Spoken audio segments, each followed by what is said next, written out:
Muy buenos días al Grupo Instrucción Teológica, a mi amigo hermano Harold Aliaga desde Perú, Lima.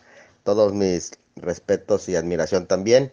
Y siempre sus preguntas traen la oportunidad de poder profundizar algunos aspectos que en ocasiones son descuidadas. Y por ejemplo, la pregunta que vamos a estar respondiendo en este audio que haces, Harold, dice: ¿en qué parte del Antiguo Testamento habla de dos venidas de Cristo?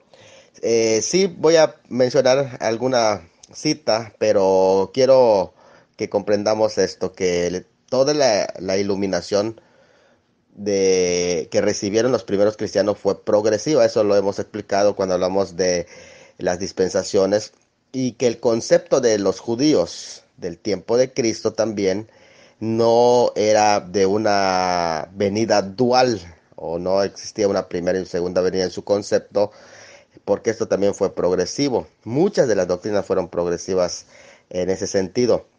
Incluso el misterio del reino de los cielos fue algo que se introdujo hasta el momento del rechazo, como vimos. Pero el judío del tiempo de Cristo creía que existía un solo día de resurrección general con una única venida del Mesías, no dos. Tenía un concepto muy sencillo de sistematización de los tiempos del fin del siglo. Así se le llamaba el siglo presente y el siglo venidero, no hay más. El siglo presente hasta antes de que venga el Mesías, y a partir de la venida del Mesías el siglo venidero, no hay más para ellos. Y este concepto pues prácticamente es totalmente diferente al concepto del cristianismo. ¿Por qué razón? Porque si hay algo que distingue el judaísmo del cristianismo es la revelación de la venida dual. En tanto, en el otro, el judaísmo es solamente una venida de Cristo. Para los creyentes del Antiguo Testamento, la única venida del Mesías, entonces lo que hacía es que dividía el tiempo entre esta edad y la edad venidera. Para los primeros cristianos, la primera venida lo que hizo, sin embargo, es que inauguró los últimos días, y su segunda venida lo que iba a hacer es introducir el reino venidero. Noten bien la diferencia. Ahí entonces aquí hay tres etapas diferentes, no dos en el caso de los cristianos, porque lo que hizo la primera venida para los cristianos es que eh, inauguró lo que se llama los últimos días, y lo que lo que hará la segunda venida es que va a introducirnos al reino venidero. Así lo concibe el cristianismo. Entonces, con la venida del Mesías solo se inauguraron los últimos días, pero no se consumaron. Por esa razón le denominamos escatología inaugurada, que esto significa que vino como siervo, es decir, sí es el Cristo, pero en el aspecto de siervo. Y viene posteriormente con su segunda venida la escatología consumada, que vendrá como rey. Por tanto, tenemos aquí dos programas aislados, no actos aislados distintos, sino programas. Es interesante entender el concepto de programa, porque programas no se trata solamente de un acto, sino de una serie de eventos que se dan durante ese periodo. Por eso es importante entender el concepto de primera y segunda venida, que son programas, no actos. Al tomar en cuenta esto, nos vamos a dar cuenta que la primera venida iba a abarcar un periodo en el que vino como siervo, pero la segunda venida es otro programa. En segunda venida abarcaría otro periodo en el que viene como rey. Eso es importante. Ahora, hay un pasaje interesante al respecto que a lo mejor se pasaba por alto dentro del judaísmo, pero interesante porque es Zacarías 14, 4 al 5. En ese pasaje habla de la venida del Señor, pero esta venida no podría suceder si no existía previa a otra. Por ejemplo, eh, se afirmarán sus pies en aquel día sobre el monte de los olivos, que está enfrente de Jerusalén al oriente. El monte de los olivos se partirá en medio hacia el oriente y hacia el occidente, haciendo un valle muy grande, y la mitad del monte se partirá hacia el norte y la otra mitad hacia el sur. Y huiréis del valle de los montes, porque el valle de los montes llegará hasta Asal. Huiréis de manera que huisteis por causa del terremoto de los días de Usías, rey de Judá. Y vendrá Jehová, mi Dios, y con él todos los santos. Interesante, porque Acuérdense que el Mesías también era llamado Jehová, el Mesías. Interesante ese concepto.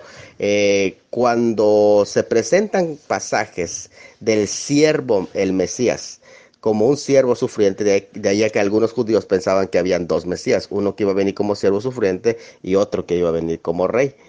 Pero la diferencia entre ambos tenía que ver en la forma de aparición, porque uno iba a aparecer de una manera humilde y el otro iba a aparecer del cielo directamente en gloria, con poder y gloria.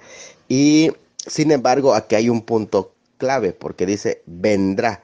El hecho de que vendrá es que se ha ido. Es interesante eso, pero a veces no se le ha dado ese énfasis. Vendrá Jehová, mi Dios, y con él todos los santos. Aquí hay un plural de todos, pero que involucra a todos. O sea, no solamente los ángeles, porque el pasaje hubiera dicho y vendrá con los ángeles, pero el pasaje dice y con él todos los santos. Entonces los santos no pueden venir con él si antes no ha venido por ellos. Entonces sí, es interesante ese concepto, ¿no? De la segunda venida que aquí se está mencionando, porque aquí, aunque los judíos no entendían que se trataba de la segunda venida, pues para ellos no existía segunda venida, pero aquí hay inclusive mención implícita de un arrebatamiento previo, porque ¿cómo puede venir con todos los santos si primeramente no viene a buscar a esos santos? Entonces Zacarías 14:5 es un buen pasaje para analizar del concepto de las dos venidas de Cristo.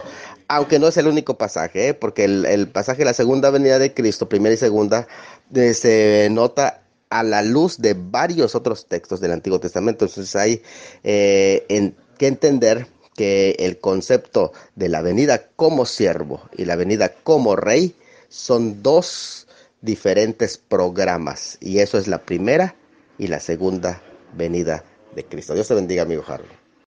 Saludos, Harold. Harold, te voy a hacer un comentario sobre la segunda, aunque tú enumeraste primera allá, pero te lo voy a hacer como una segunda pregunta, que se podría decir que la palabra griega Christos es exclusiva para el hijo de David, incluyendo así todas las otras posibles aplicaciones, como cuando se consagraba a alguien que era un ungido, y ahí das una lista de ejemplos, ¿verdad?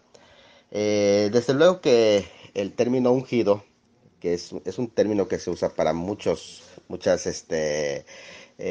personas, individuos, con todo, al final se usa también para el Mesías. Eso es algo que entendemos. Incluso hay algunos que prácticamente no comprenden la profecía de las 1280 tardes.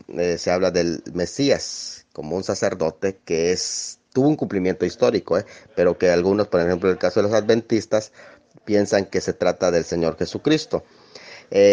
Bueno, vamos a hablar un poquito de ese término rápidamente, aunque es el área de la cristología, pero es importante, ¿verdad? El griego Christos, ungido, que es el mismo hebreo Mesías, que se ha traducido Mesías y Cristo. Incluso se usa hasta para los falsos, pues, habrá falsos Cristos o falsos Mesías, o ungidos, falsos ungidos. El Mesías es el centro mismo de la comprensión del Nuevo Testamento acerca de Jesús. Incluso se ha convertido hasta en su nombre para designarlo. Por eso de ahí que hablaba y referías tú al Cristo. Aunque no es la única persona a la que se le adjudica, pero sí en su uso tiene un significado mesiánico.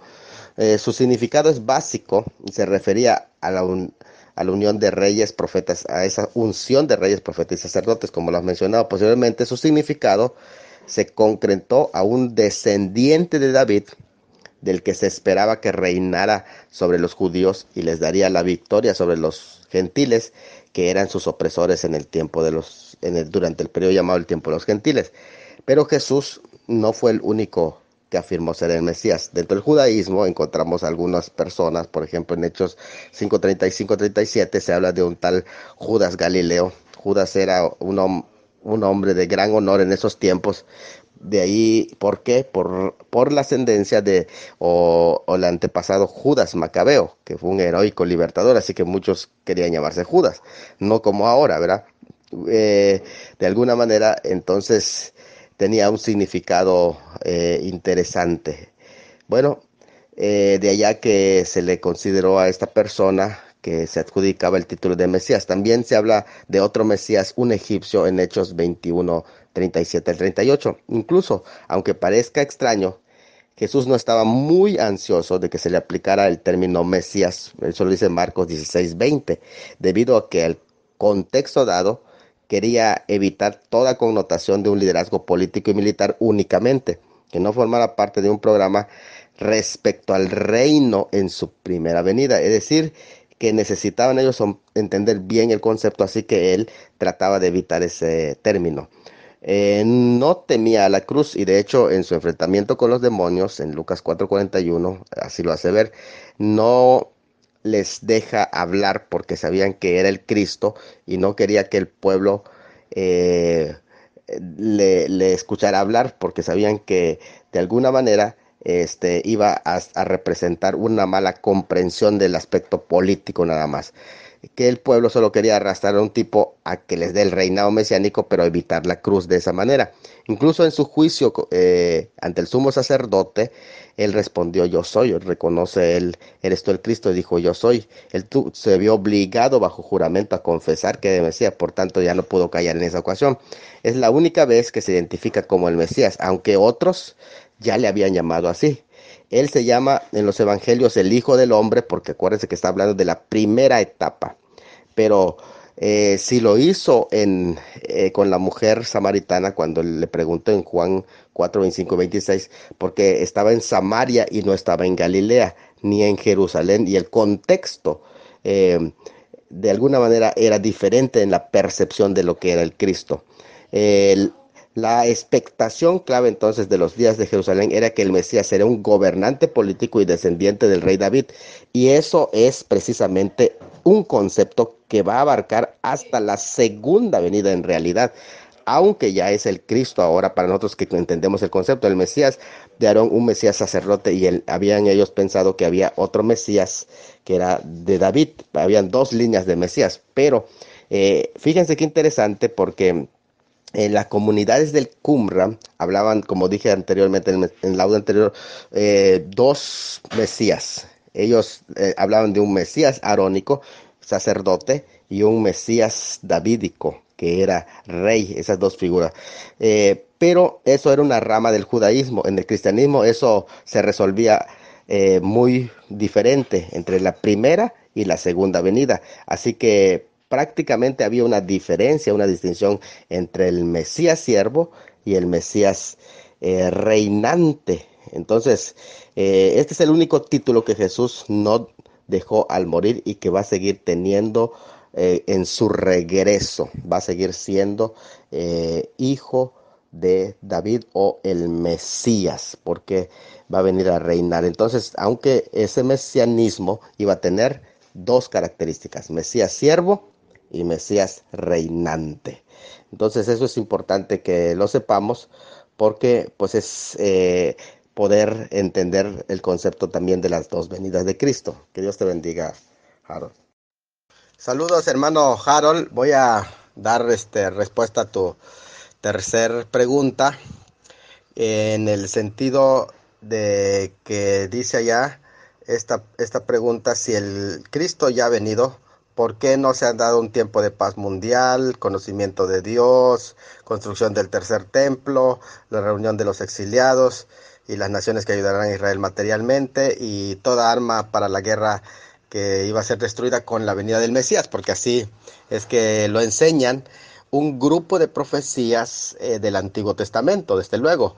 Eh, bueno, vamos a partir de esta base, de que todas las profecías del Antiguo Testamento que se referían al Mesías como siervo, al Mesías sufriente, ya que tenían que ver con la etapa del primer cumplimiento, desde luego que fueron cumplidas plenamente en Cristo. Los escritores de los evangelios incluso citan constantemente la frase para que se cumpliese lo dicho por el profeta. Y Jesús, hablándoles a los judíos, le dijo, escudriñad las escrituras porque a vosotros os parece que en ellas tenéis la vida eterna y ellas son las que dan testimonio de mí. Juan 5:39. No penséis que yo voy a acusaros delante del Padre. Hay quien nos acusa. Moisés en quien tenéis vuestra esperanza, porque si creyereis a Moisés, me creeréis a mí también, porque de mí escribió Moisés, porque si no creyereis a sus escritos, ¿cómo creeráis a mis palabras? Juan 5:45 al 47. El único ser que tuvo identificado en su lugar de nacimiento, según Miqueas, escribió 500 años antes de su nacimiento, es nuestro Señor Jesucristo. Él profetizó, por ejemplo, estamos hablando de algunas profecías que se cumplieron en su primer advenimiento. Desde luego, que aparece eso en Miqueas 5:2, acuérdense de Belén Éfrata, que fue cumplido. También se cumplió totalmente en Cristo cuando nació en Belén de Judea, y todos los acontecimientos que giran alrededor de ello también se cumplieron según el escudriño de Mateo capítulo 2 versículos 1 al 6. Incluso el mismo Isaías, 800 años, desde luego que había predicho que nacería de una virgen, Isaías 7:14, y fue la única persona en todo el universo que nació de una virgen sin voluntad de hombre, sino de Dios. Incluso Daniel, que Daniel es importante este tema, porque Daniel, cuando habla de las 70 semanas, presenta en el capítulo 9, el versículo 26, la aparición de ese Mesías príncipe, precisamente al concluir la semana 69. Inmediatamente, entonces, al concluir la semana 69, viene el Mesías príncipe y aparece precisamente el último día de la semana 69, en esa culminación. Ahora, interesante, porque si Cristo no cumplió, si Jesús no cumplió esa profecía, escuchen esto, nadie puede cumplirlo ya. ¿Por qué razón? Porque cronológicamente ya se cumplieron, y entonces quiere decir que ya apareció el Mesías príncipe y pasaron bolas, o sea, pasaron desapercibidos. Entonces, ¿por qué nadie más puede cumplir a menos que se reacomode la interpretación de las 70 semanas? Y entonces, pues ya cualquiera puede ser el Mesías, ¿no? Pero si es cronológica las setenta semanas, en la semana 69, el último día de la semana 69, aparecería el Mesías como príncipe, y eso fue en la entrada triunfal donde aparece como príncipe. De hecho, sí, sí, desde luego que hay muchas otras profecías pendientes. Eso no resta importancia a todas las profecías que se han cumplido. O sea, podemos pasar aquí hablando muchísimo sobre el tema de las profecías que faltan por cumplirse, pero también podemos hablar muchísimo del tema de las profecías que se han cumplido, porque Dios ha cumplido así lo que antes había anunciado por boca de sus profetas, que Jesucristo había de padecer. Eso es importante que el Señor Jesucristo lo habló como un testimonio. Dice, así que predicó el apóstol Pedro en Hechos capítulo 3, versículos 12 al 26, este mensaje, que no podía venir a reinar si primero no venía a padecer. De hecho, el mismo Señor Jesucristo, los caminantes de Maús, les recorrió todas las escrituras donde decía que era necesario que el Cristo padeciese, porque ese era el conflicto que ellos también tenían. O sea, que el conflicto que se tiene ahora en el judaísmo es válido, porque los primeros judíos también, los primeros discípulos lo tenían. Dijeron, ¿dónde está la promesa de su reinado? Pero entonces el Señor dice en Lucas 24, que les empezó a hablar a esos dos caminantes de Maús, que era necesario que el Cristo padeciese. Y lo mismo dice el apóstol Pedro en Hechos capítulo 3, versículos 12 al 26, y que todo eso se coteja con Isaías 52, 13 al 15 y 53, 1 al 12, incluso Deuteronomio 18, 18. Entonces, sí, los judíos siempre creyeron que cuando el Mesías viniera, instituiría el reino de paz sobre la tierra.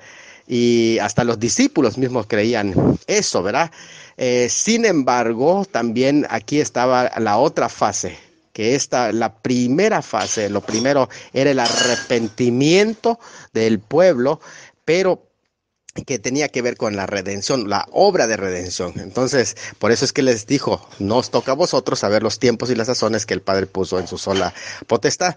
Ahora, muchas profecías cumplidas. Podemos hablar de las profecías cumplidas del primer advenimiento, cosa que ningún ser humano puede cumplir desde todo lo que podríamos hablar en una lista grande de profecías que el Señor Jesucristo cumplió. Entonces sí era necesario esa primera aparición como siervo para que pueda cumplir, por ejemplo, profecías que tienen que ver con su aparición como siervo, es decir, que el Mesías sería rechazado por su propio pueblo, que sería traicionado. Estoy mencionando Isaías 53:3, que sería traicionado por uno de sus seguidores más cercanos, el Salmo 41:9, que sería vendido por 30 piezas de plata, Zacarías 11:12, que sería callado frente a sus acusadores, Isaías 53:7, que sería bofeteado y escupido, Isaías 56, que sería escarnecido e injuriado, Salmo 22:6-8, que sufriría con pecadores y oraría por sus enemigos, Isaías 53:12, que sería traspasado en sus manos y sus pies, el Salmo 22:16, que se le daría hiel y vinagre, el Salmo 69:21, que sería traspasado en su costado, Zacarías 12:10, que se echarían suerte sus vestiduras, el Salmo 22:10, que sería sepultado con los ricos, Isaías 53:9, que sería un sacrificio por el pecado de la humanidad, Isaías 53:5, 8, 10 y 12, que sería levantado de entre los muertos, el Salmo 16:10, que traería salvación al pueblo, Isaías 53:4-5, que ascendería a la diestra de Dios, Salmo 68:18, y que vendría otra vez según Daniel 7:13-14. Así que él no podía venir de nuevo si primero no había venido y se había regresado, como lo dice Amós capítulo 5, el último versículo, y 6:1-3. Que Dios te bendiga, amado. Dios te bendiga, mi hermano Reynold García, y te mando un abrazo hasta Ciudad Madero.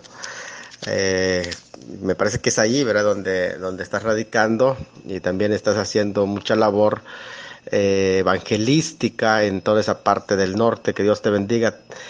Tú tienes una pregunta muy interesante, creo que es fundamental, sobre el tema de la relación del reino de Dios con esta figura prácticamente se llama asociaciones religiosas. Aquí en México es una figura jurídica muy importante porque es un nexo.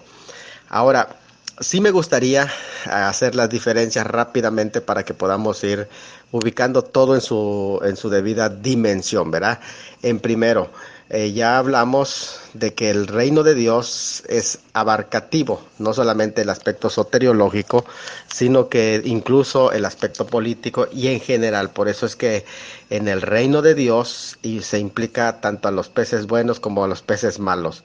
En el reino de Dios está junto creciendo todo. O sea, en el reino de Dios están implicados todos. De hecho, las personas que están con buena intención y con mala intención dentro del reino de Dios están la semilla buena y la cizaña también. Dentro del reino de Dios está abarcado absolutamente todo, no escapa de su poder. Ahora, el sometimiento a su señorío, que es ya una decisión personal y es de cada uno de los súbditos de ese reino, ya es una decisión personal. Eso es algo muy importante que diferenciemos. Cuando se habla de la iglesia, sin embargo, no puede hacerse sinónimo del reino. ¿Por qué razón? Porque no todo es la iglesia es el cuerpo de Cristo, y el cuerpo de Cristo está compuesto por solamente los nacidos de nuevo, que son parte del reino, pero que no son los únicos que están viviendo en ese reino, o sea, formando parte de ese reino. Nosotros, los nacidos de nuevo, formamos un cuerpo, es el cuerpo de Cristo, y esa unidad del cuerpo de Cristo se va manifestando no solamente en un cuerpo universal espiritual, sino también en congregaciones locales, concretas. Entonces, hacemos una diferencia entre el reino y la iglesia. Ahora, en los canales de organización también tenemos que saber que fungen de diferentes formas. Aquí entran en acción lo que se llaman las denominaciones. Nunca es la intención de Dios de que un cristiano esté aislado, ¿verdad? Pues todas las formas, de alguna manera, que puedan haber de fundación de iglesia, que se dan fuera de las denominaciones, no se pueden considerar algo necesariamente malo, o instituciones paraeclesiásticas, incluso hasta pueden ser paralelas a ella.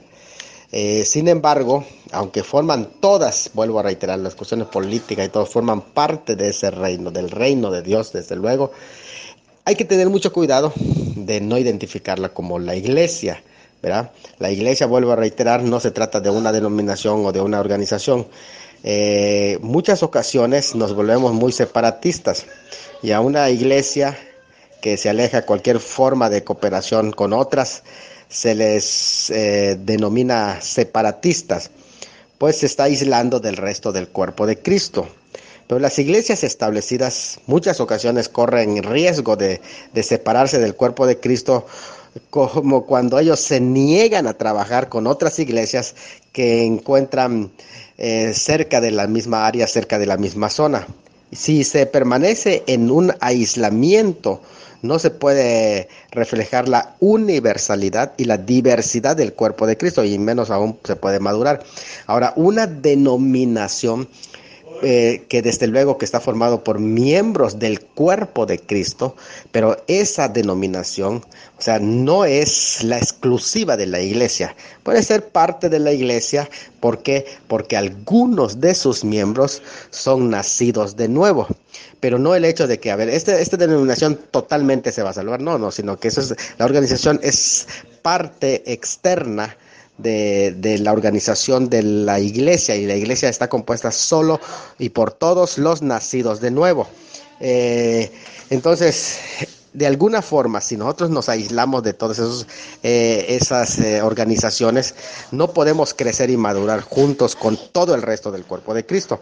Creo que toda la iglesia, para un grupo homogéneo, puede ser una iglesia legítima. Es decir, vamos a suponer, si hay un grupo de iglesia que tiene cierta visión, para ellos es legítima esa visión, pero no es la única forma de iglesia que puede existir incluso hasta totalmente diferentes a la visión esta, pero no deja de ser auténtica y del cuerpo de Cristo.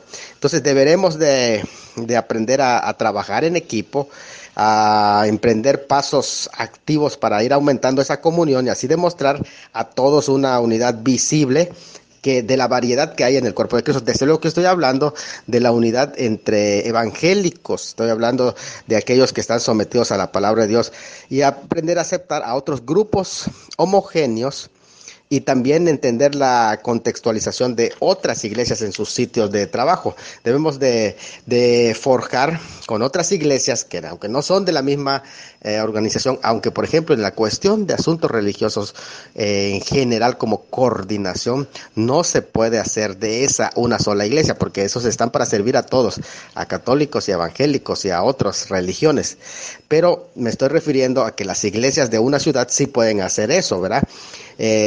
Forjar otras iglesias relacionadas, creativas, que expresen la realidad del amor cristiano, una hermandad, interdependencia, cooperación. No estoy hablando de uniformidad, ¿no?, organizativa, sino que se puede tener diferentes troncos de organización, y sin embargo tener una relación simbiótica entre todas las organizaciones eclesiásticas que persiguen el mismo objetivo. Entonces la unidad creo que sí debe de tener una forma visible entre los evangélicos, y diferenciar una coordinación, por ejemplo, de asuntos religiosos.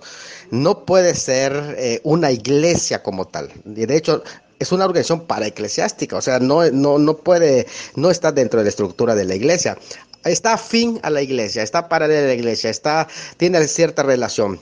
Pero recuerden que esta está para servir a todos, absolutamente todos, en una democracia como lo que es en México. No estoy hablando exactamente, hablando aquí de México. Entonces, sí, desde luego que el término secta significa un conjunto de comportamientos ideológicos que ve su propia organización como un absoluto, es decir, que dicen somos la verdadera iglesia. Entonces, cuando una denominación se adjudica a ser la verdadera iglesia, ya es una secta, porque allí no ayuda para que pueda avanzar el reino de Dios. Entonces es importante diferenciar estos conceptos. Dios le bendiga, amado. Ojalá que haya contribuido, y si hay algún hermano más que quiera contribuir, sería excelente.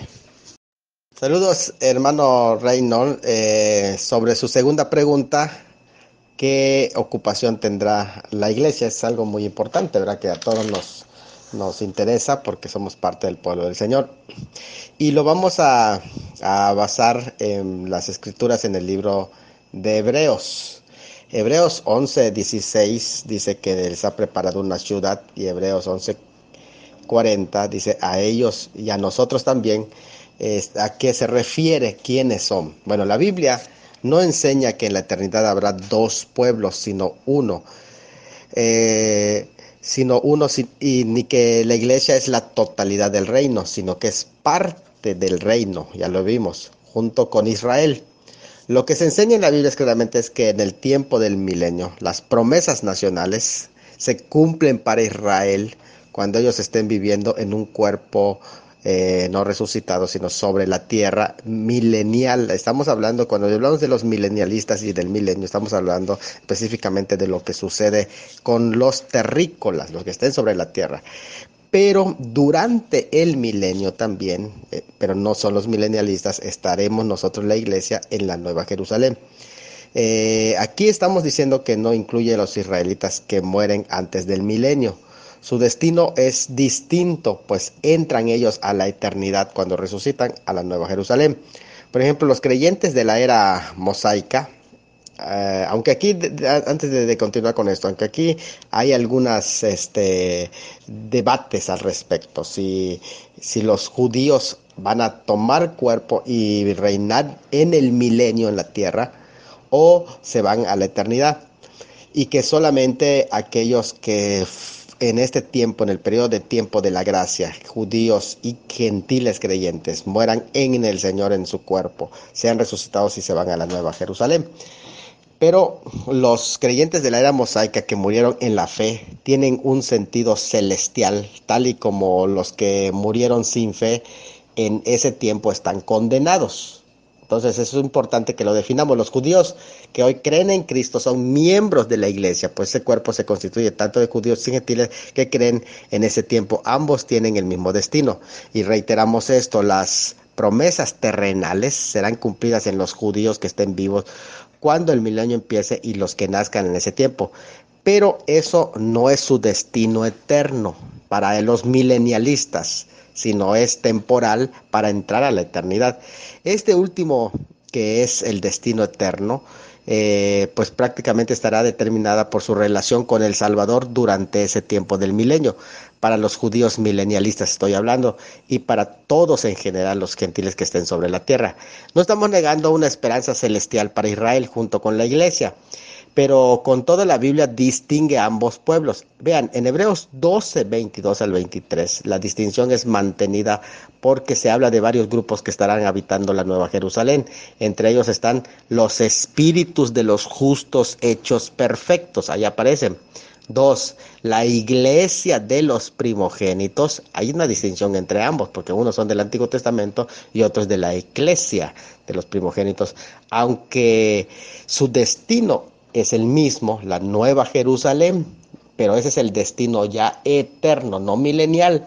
Entonces es importante distinguirlo. Entonces durante el milenio nosotros haremos las funciones de reyes sacerdotales o sacerdotes reales. Sacerdotes reales quiere decir que vamos a venir a la tierra y vamos a ministrar a las personas que estén en la tierra. Por eso es que las puertas de la Nueva Jerusalén no se cierran, porque nosotros tenemos acceso de día y noche para los dos lugares, la iglesia, no así los milenialistas. Así que la esperanza nacional para Israel será cumplida en la tierra durante el reino mesiánico de 1000 años, en tanto la esperanza individual va a ser en el reino eterno, que es la Nueva Jerusalén, y será cumplido por medio de la resurrección en la Jerusalén celestial, donde sin perder su identidad cada uno, Israel o la iglesia, Israel se unirá a la iglesia a gozar por toda la eternidad, pero solo después del milenio. Pero durante el milenio nosotros vamos a habitar la Nueva Jerusalén y vamos a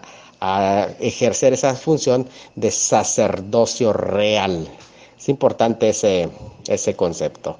Bueno, pues que Dios los bendiga, hermano, y espero que haya contribuido en esa pregunta.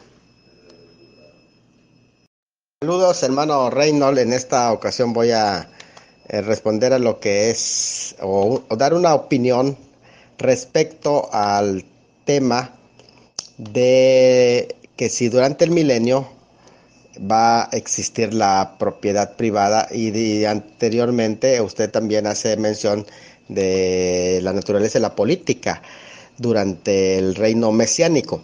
Es importante saber que lo que es la monarquía que se va a desarrollar prácticamente en plenitud y en perfección, basado en el reino de Cristo, el reinado mesiánico, será totalmente perfecta porque va a practicarse de arriba abajo una justicia total. Eso es algo muy importante porque no ha existido ni va a tener relevo, por eso se le llama el reino ya eterno. ¿Por qué razón? Porque ya no va a tener suplantación ese reino. Ahora, ese reino trae lo mejor de todo, lo mejor de todo lo que se ha revelado acerca del gobierno. De hecho, todas las políticas, si tienen algo de bueno, tanto el capitalismo como el socialismo, como cualquier tipo, la democracia, cualquier tipo de gobierno que tenga algo bueno, todo eso bueno lo ha tomado de la revelación de las Sagradas Escrituras. De hecho, recuerden que las leyes no elevaron al hombre hasta que vino la primera revelación que es escrita, que es la mosaica. Y esa le dio una dignidad al hombre basado en la imagen de Dios, porque la ley de Hammurabi, que estaba antes, que fue una de las primeras leyes, daba muy poco valor a la vida humana, aunque reflejaba cierta tendencia, ¿no? De querer practicar la justicia. Pero todo incluso se basó, el primer concepto vino desde el pacto noético. Las políticas, si tienen algo bueno, es porque lo han tomado de la revelación bíblica. Bueno, todo lo bueno que va a tener incluso este reinado va a ser de el reino de Dios. Y la propiedad privada es un elemento que aparece en la ley mosaica. De hecho, Levítico 25 lo presenta cuando se habla precisamente en base a lo que aquí se llaman prácticamente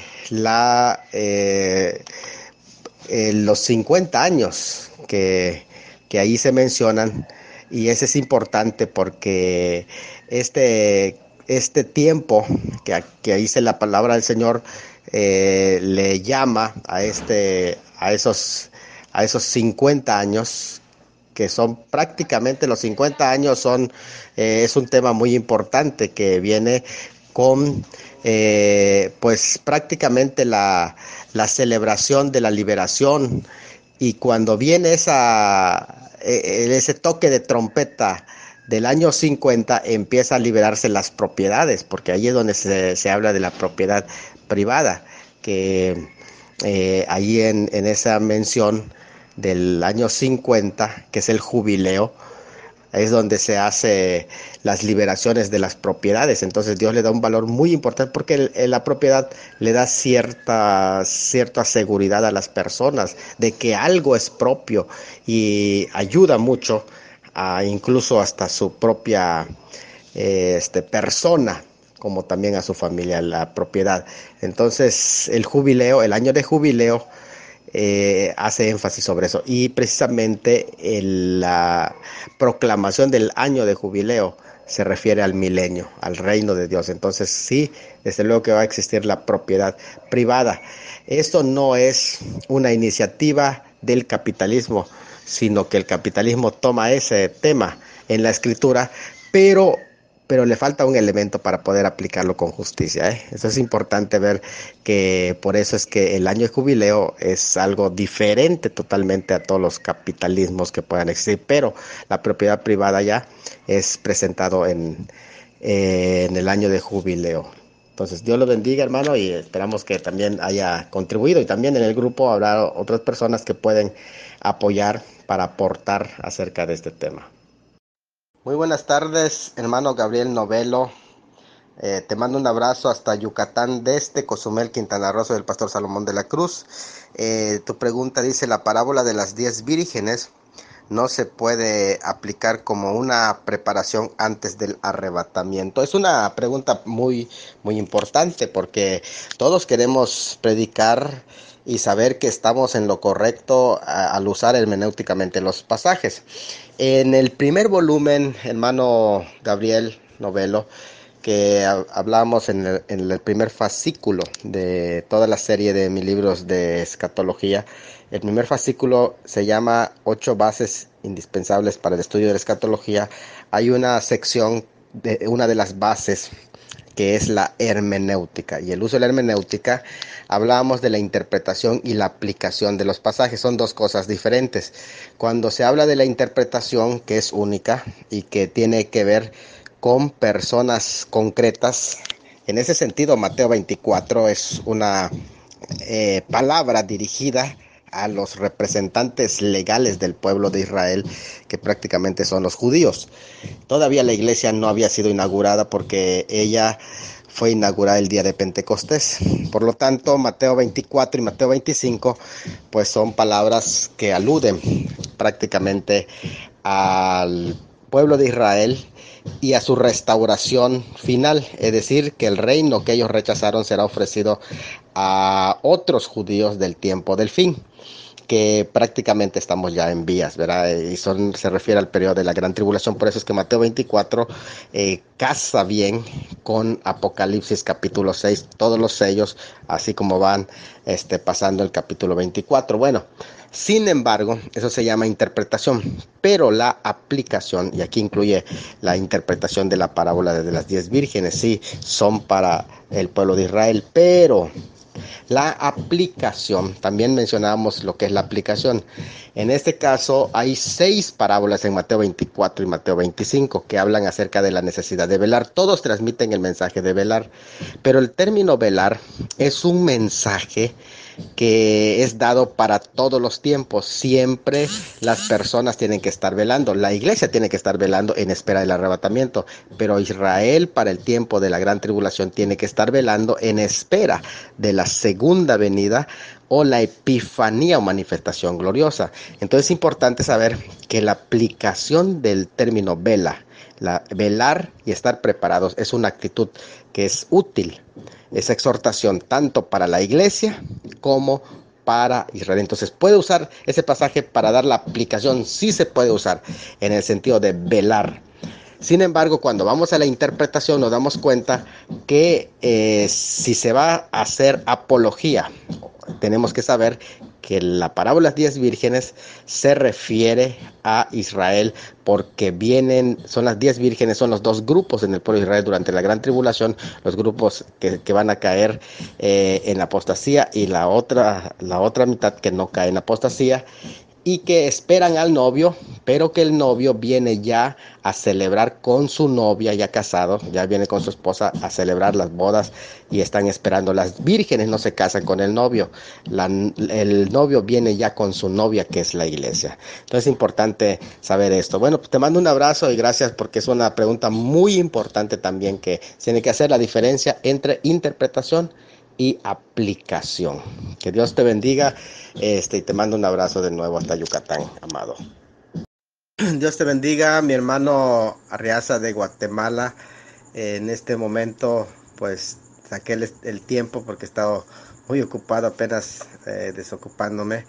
Pero escuché tu pregunta y también escuché las atinadas respuestas del profesor Castañeda. Le agradezco mucho al profesor que haya sacado tiempo para dar la explicación. Estoy totalmente de acuerdo con sus ponencias y quiero añadir a esto, hermano Víctor, que bueno, creo que es una pregunta legítima. Estamos hablando de los 4 aspectos del reinado de Dios y cuando usamos el término Dios, bueno, pues rápidamente sale a colación este tema, que desde luego que es válida porque es importante la preocupación de muchos hermanos que están siendo bombardeados por esta cuestión, que tiene que verse desde varias otras disciplinas anexas, que son tanto la historia como la etimología, la gramática y también, ¿por qué no? ¿Verdad? Que hay una disciplina muy importante que se tiene que tomar en cuenta en ese sentido, que se llama la semántica. Bueno, voy a tratar de explicarlo. En primer lugar, desde el aspecto histórico. Hay algunas lenguas que son troncales y que etnológicamente pues no son antecedidas por otras lenguas. Dentro de esas están tanto el hebreo como el griego, el arameo, otras lenguas que son antiguas. Y sin embargo, fíjense que llama mucho la atención porque a pesar de eso, están ya prácticamente interrelacionadas, que fueron evolucionando en el trato con otras naciones, van evolucionando. Por eso me llama mucho la atención cuando se habla de la exégesis del hebreo. Cuando se estudia el Génesis, hay palabras que incluso vienen con un origen arábico. El hebreo lo toma del arábico y que hay palabras también que lo toman del egipcio y hay otras palabras que, o sea, no es un idioma netamente y únicamente de alguna manera sin que tenga cierta influencia, ¿verdad? ¿Por qué? Porque en la relación que se tiene con otras naciones los idiomas se van intermezclando. Ahora, todo lo que es occidente procede de dos lineamientos que podemos decir griegas y latinas, es decir, la influencia griega, porque recuerda que los romanos conquistaron a Grecia, realmente los griegos conquistaron en su idioma, y todo lo que es occidente procede de esos dos idiomas, del griego y del latín, que era prácticamente de la influencia romana. Entonces vemos dos espacios, prácticamente todo occidente procede de esos idiomas. Somos países latinos, que así se llama, que prácticamente vienen del greco-latino. Así que necesariamente, como su origen es greco-latino, pues de ahí procede su idioma también. Esa es una de las cosas importantes. Ahora, cuando se estudia este tema, se estudia muchas veces desde el punto de vista de la gramática y a veces también de la etimología. Ya vimos la historia, pero la etimología también. Y muchas de las palabras sí tienen su raíz. Prácticamente nosotros tenemos que ir a la etimología griega y latina porque de ahí procedemos. Entonces, para que podamos saber la raíz de las palabras. Sin embargo, escuche esto, sin embargo, con todo, no necesariamente se queda en esa disciplina. Aquí entra otra disciplina que se llama la semántica. ¿Qué cosa es la semántica? La semántica es el uso particular de las palabras. Por ejemplo, hay palabras que incluso pueden convertirse en sustantivos, en nombres propios. Por ejemplo, el término que es Macario. Macario puede ser usado, la palabra es bienaventurado, pero también puede ser semánticamente hablar o referirse a un nombre, una persona que se llama Macario, o esperanza, por ejemplo, que es Elpidia en el griego, es una palabra que se usa para, pues sí, es un sustantivo, pero puede usarse como un nombre propio también. Fíjate que puede ser una persona llamada Esperanza. Por eso algunos cuando estudian el griego dicen, no sabe qué, cuando dice en el nombre no es, no es nombre, padre no es nombre, dicen algunos. Sin embargo, semánticamente puede usarse como un nombre, incluso hasta amor o corazón puede hacerse como un nombre. Entonces, yo lo que me refiero es el uso semántico. El uso semántico es en la forma en que tú lo usas. Por eso es el término iglesia, por ejemplo. Nosotros cuando usamos la palabra iglesia y lo usamos con mayúscula, porque no nos estamos refiriendo a otra cosa más que al cuerpo de Cristo. O sea, teológicamente le damos un uso semántico y lo limitamos, que los miembros son todos los nacidos de nuevo. Entonces le damos a la palabra común, que normalmente la palabra es eclesía, que es congregación, y dice, no, cualquier es congregación, ¿no? Pero nosotros le damos un uso semántico a todos los nacidos de nuevo a partir de Pentecostés hasta el día del arrebatamiento de la iglesia. Entonces hay un uso exclusivo, particular y semántico de las palabras. Lo mismo pasa con el término Dios. El término Dios, aunque la etimología, sí, exactamente, por razón de que los países de Occidente vienen greco, romano, que es el griego latino. Entonces sí es cierto, esa es la etimología, pero la semántica no es ese uso. O sea, cuando estamos hablando de Dios, semánticamente nosotros nos estamos refiriendo en el caso del cristiano. Ahora, hay otras personas que usan el término Dios indefinidamente, pero nosotros semánticamente nos estamos haciendo uso al Dios verdadero. Lo mismo pasa con el término Jehová, con el término Señor. Estamos usando el término semánticamente, ¿verdad? Entonces, esto es muy importante que el uso semántico de las palabras, es decir, a qué nos estamos refiriendo cuando usamos las mismas palabras. Sí, porque de pronto no podemos poner palabras espirituales a palabras que son terrenales, ¿verdad? Porque si tuviéramos palabras espirituales, realmente sería en un lenguaje espiritual que no sería fonético. Esto es lo que yo quiero abundar para responder a las posteriores preguntas que hace sobre el tema de la fonética, porque aquí es donde creo que no podemos hacer teología de fonética. Entonces voy a continuar para responder, pero creo que con esta queda respondida la primera y no hay ningún problema porque semánticamente nos estamos refiriendo al único Dios verdadero. Saludos, mi hermano Víctor. Voy a comentar sobre la segunda pregunta que hace sobre quiénes son la ramera y qué dice madre de las rameras y las abominaciones de la tierra. Muy interesante, Apocalipsis 17 presenta desde luego una Babilonia religiosa, sí. Recuérdense que el capítulo 18 ya presenta una Babilonia política, la cual los escatólogos identifican prácticamente como una ciudad real que va a ser posiblemente en la gran tribulación levantada, lugar donde la antigua Babilonia civil estuvo. Y esta del capítulo 17 es una Babilonia religiosa que está permeando también. Bueno, recuerden que este del capítulo 17, desde luego que la mujer que cabalga sobre la bestia, así es presentada a esta Babilonia, sí muchos la identifican. De hecho, tiene muchísima fuerza y mucho argumento el hecho de que represente al Vaticano con toda esa estructura como tal. Vaticano yo me refiero a esa ciudad que está establecida y que ya a partir de los tratados de Letrán, escuche bien, a partir de los tratados de Letrán empezó a funcionar como tal, y estamos hablando de 1927, con los tratados de Letrán fueron hechos con Benito Mussolini. Acuérdense que allá fue donde se le entrega el Estado Vaticano y ya se establece el Estado Vaticano. Ahora, el romanismo, desde luego que es una de las líneas, y en la frente que tenía escrito un misterio. El misterio que está escrito dice Babilonia la grande, la madre, la ramera y de las abominaciones de la tierra. Esa es el eslogan que está llevando. Y aunque esa mujer no está en el inicio prácticamente del mundo, sino que estamos hablando del romanismo como tal y la Roma papal de alguna manera, esto está mencionando aún más, se va hacia un pasado, y para poder encontrar ese pasado tenemos que ir al centro de lo que es Babel, de donde nacen todas las abominaciones.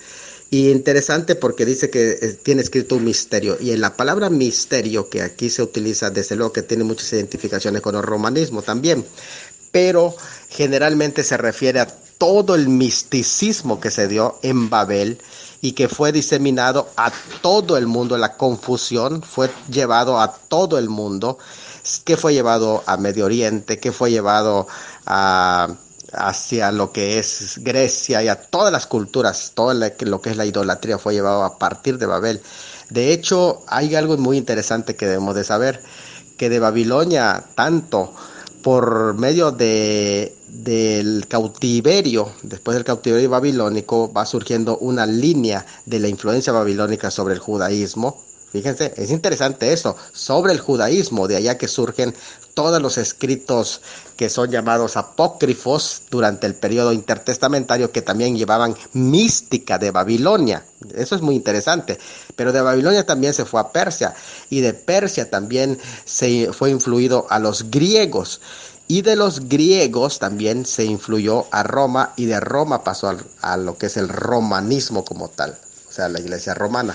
Entonces vemos una línea por allá, pero no es la única línea, porque vemos que también vía el judaísmo pasó por medio de Babilonia. Entonces sí, tenemos que ir más atrás para descubrir cómo se diseminó hacia todo el mundo. Entonces sería forzar la interpretación a una interpretación más externa del texto. Entonces habría que tener mucho cuidado al respecto y dejamos allá también el apoyo del pastor Castañeda, desde luego, de sus comentarios, porque no podemos hacer esa imprecisión. Desde luego que todo lo que tenga que ver con misticismo desciende de allí, incluso todos las influencias que vienen vía el jesuitismo y todo eso, desde luego que viene por allá, pero es la influencia que esta mujer tiene, pero no es la única, sino que está en todo el mundo.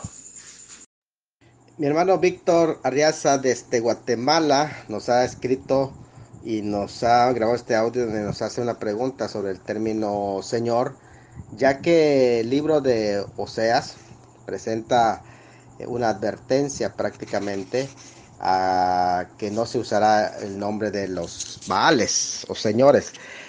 Desde luego que el contexto allá es muy interesante. Acuérdense que inmediatamente después de Elías viene Eliseo, inmediatamente después de ellos vienen a surgir los profetas escritores, que son estos que aparecen aquí, desde Oseas, Amós, Miqueas, Isaías, que posteriormente iban a seguir, pero ellos están en una actividad previas a la caída tanto de Samaria como a la caída de más adelante, 200 años después de Jerusalén. ¿Qué es lo que estaba en juego? Había una mezcla que se llama un sincretismo de la religión de Dios, la religión del templo, con la religión de los cultos a Baal. Definitivamente había una mezcla, y es la razón por la que el Señor estaba hablando en su celo, porque ellos habían mezclado el culto a Jehová a través de todas esas religiones, tanto sidonias como otras. Entonces es interesante ver cómo va evolucionando la idolatría, y esa fue la causa de la caída final del reino del norte, a donde profetizó Oseas. Ahora, no se está prohibiendo en ninguna manera, en ningún sentido, el uso del término Señor. Todo lo contrario, el término Señor, Adonai, porque esa es la expresión correcta, Adonai en hebreo, que se usa, es de ahí la traducción. O sea, realmente no viene de la palabra Baal aquí en lo que es el origen griego del término Kyrios tampoco. De hecho, la traducción es muy interesante, porque el término, el nombre Jehová, que se le conoce como el nombre raro de Dios, ahorita no voy a contar la historia porque tampoco es por donde van las, las suposiciones del judaísmo, sino que este nombre Jehová es un nombre que está basado en una fonética muy propia de los alemanes. No voy a contar esta historia, pero bueno, sí decir que cuando aparecía el nombre, el tetragramatón, que son las 4 consonantes, cuando aparecía se traducía por Adonai. Y de hecho se usaba Adonai decir del hebreo, pero en el griego, la traducción, la Septuaginta, los traductores lo traducían como Kyrios. Y es interesante ver que es el mismo título que se usa para el Señor Jesucristo como tanto para Yahweh o Jehová.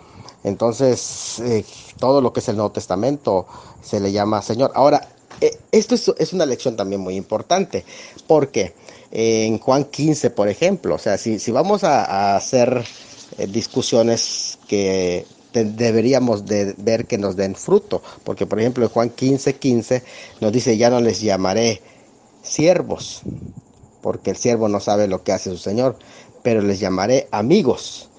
¿Qué es lo que nos habla? Mire, los nombres de Dios, lo que nos hablan realmente es una relación que tenemos con Dios. No tiene que ver con fonética, no tiene que ver con etimología, no tiene que ver con pronunciación. Tiene que ver con relación. Cuando se habla de los nombres de Dios, se está hablando de Dios mismo, no del uso del término. Como les decía hace unos momentos, el idioma celestial realmente, que es espiritual, y espiritual me estoy refiriendo a que ni siquiera hay expresiones fonéticas. O sea, ¿por qué? Porque en la comunicación espiritual no necesitas escuchar voces literales. para entender. Por ejemplo, en visiones, tú no necesitas decir que te digan los nombres de las personas, tú ya lo sabes. ¿Cómo viene esa comunicación? Porque es un lenguaje espiritual, pero es un ejemplo que estoy poniendo. Lo que yo me estoy refiriendo es que a Dios lo conocemos de acuerdo a sus nombres en sus relaciones con nosotros. Por ejemplo, como criaturas, lo reconocemos como nuestro Dios. Como pecadores, lo reconocemos como nuestro Salvador. Como discípulos, lo reconocemos como nuestro Maestro. Como siervo, le obedecemos como nuestro Señor. Como hijos, Él es nuestro Padre. Pero aquí en este sentido de Juan 15:15 dice, ya no les llamaré siervos, sino que ahora también amigos. Es otra relación profunda. Entonces, todos esos nombres es la forma de cómo tú conoces a Dios. En tu relación personal con Dios, cómo lo conoces. Eso es importante, ¿verdad? Más allá de las discusiones infructuosas que realmente no tienen nada que ver, ¿verdad?, con el centro de lo que es el reino. Estamos hablando aquí del reino de Dios y el reino de Dios se basa en su señorío. Por lo tanto, no podemos quitarle su señorío, porque entonces, ¿sobre quiénes está reinando? Nosotros tenemos que reconocerlo como nuestro Señor y eso es darle el lugar que a Él, justamente como soberano, le corresponde. Entonces, no pecan, hermanos, al llamarle Señor a nuestro Dios, porque lo es y Él es el soberano también. Entonces, adelante, no hay ningún problema. Creo que se complementa todo lo que el hermano Castañeda igual ha explicado. Ha sido formidable y puede dar sustento al uso del término Señor para nuestro Señor Jesucristo y para el Padre también. Que Dios los bendiga y un abrazo a todos. Hemos tenido un excelente tiempo. Buenas noches, amigo y hermano Benjamín. Te mando un abrazo hasta Cancún. Bueno, yo digo mi casa también porque ahí siempre tú nos recibes de una manera muy amistosa y nos das este espacio. Así que Dios te bendiga grandemente por todo lo que haces por este ministerio. Sobre la pregunta que tú estás haciendo, es una pregunta por demás importante. ¿Por qué razón? Recuerden que hay dos grupos de pueblo de Dios que en este tiempo, en el cuerpo de Cristo, en la iglesia, los creyentes judíos y los gentiles judíos, perdón, los gentiles creyentes, forman un solo cuerpo. Ese cuerpo es la iglesia, es el cuerpo de Cristo y son bautizados dentro de ese mismo cuerpo. Ese es el milagro, el misterio que menciona Pablo, que se va a concluir su periodo de tiempo con el arrebatamiento de esa misma iglesia. Sin embargo, queda sobre la tierra, queda el pueblo con el cual Dios, el Señor, va a tratar. Se le llama a este periodo de tribulación tiempo de angustia para Jacob. Jacob es el nombre para Israel, el nombre en rebeldía. Y esto es algo muy importante que nosotros lo sepamos. ¿Por qué razón? Porque el nombre rebeldía es decir, de un Israel incrédulo. Ahora, a este Israel también se le llama, que es el pueblo, los escogidos, el pueblo escogido. Y generalmente, cuando leemos en Mateo capítulo 24, escogidos, nosotros lo aplicamos a la iglesia. Y realmente el término en ese contexto no está haciendo referencia a la iglesia. ¿Por qué razón? Porque recuerden que la iglesia, en el momento del discurso de Mateo 24, todavía no había sido inaugurada.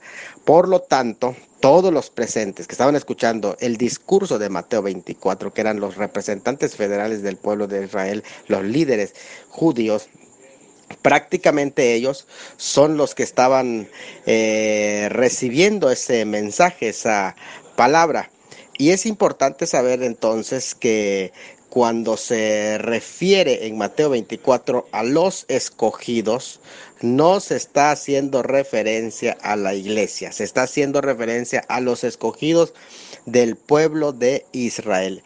Ahora, eso también es de suma importancia, porque eso nos va a llevar a entender a quienes santos también se está haciendo referencia en Apocalipsis. Si la iglesia no está, ¿quiénes son esos santos? Son los conversos de la gran tribulación. Los judíos conversos de la gran tribulación son los santos a los que se hace referencia en todos esos pasajes. Son los santos que son perseguidos, son los santos que de alguna manera también se les hace guerra contra esos santos y son vencidos también. Entonces es importante que entendamos este concepto de los santos en el periodo de la gran tribulación y que ellos son los mismos que salen también de la gran tribulación.